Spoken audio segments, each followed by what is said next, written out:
आरो जों गोजोननाय मोनदों, गोबां गोजोननाय मोनदों। मानो होनब्ला दिनैहाय जोङो 10 बोसोर 6 माह जानानै जों माने बाहेरायाव फैनो मोनबाय, बिनि थाखाय गोजोननाय मोनबाय। बेसेबां बोसोर 10 बोसोर 6 माह 7 दिन जाबाय दिनैसिमाव। नोंथांमोननि दिनै साबेसे?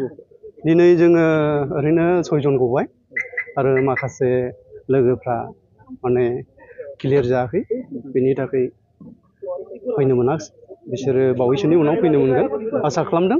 आरो लोगोसे दिनैहाय जोंनि थाखाय जाय बिथांमोना बेबायदि गावनि मेंनो रोङि देहाखौ बावनानै जोंखौहाय उदां खालामनो थाखाय होसो बेबायदिनो सेन्ट्रेल गभर्नमेन्ट आरो स्टेट गभर्नमेन्ट आरो बिटिआर गभर्नमेन्टआव खाख्रुब ना बिसोरो जोंनि थाखाय नाजाबाय आरो दिनै साक्सेस जाबाय।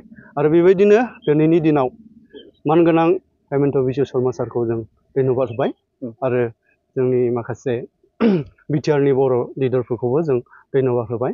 लोगोसे जोंनो बे बेल मारिनायाव जायहा फाइनान्स सापर्ट होबाय बिथां फेरेंगा बसुमतारी, बिथांखौबो जों दिनैनि दिनाव आङो धन्यबाद होबाय। हामबायसै। नोंथाङा जिहेतु बर' हारिनि थाखाय गोलाव सम जिहेतु जेल जानांबाय, गैया, आं न'आव थांनोसै दा। मा बुंनो भारत सरकार आरो आसाम सरकार आरो बिटिआर सरकारखौ जोंनिफ्राय गोजोननाय बावनाय थाबाय। माखासे जों दिनै 10.5 बोसोरनि उनावहाय दिनै जों जोबथेसालिनिफ्राय ओंखारबोनो हानायनि थाखाय, आरो बिथांमोना जोबोद मोजां पजिटिभ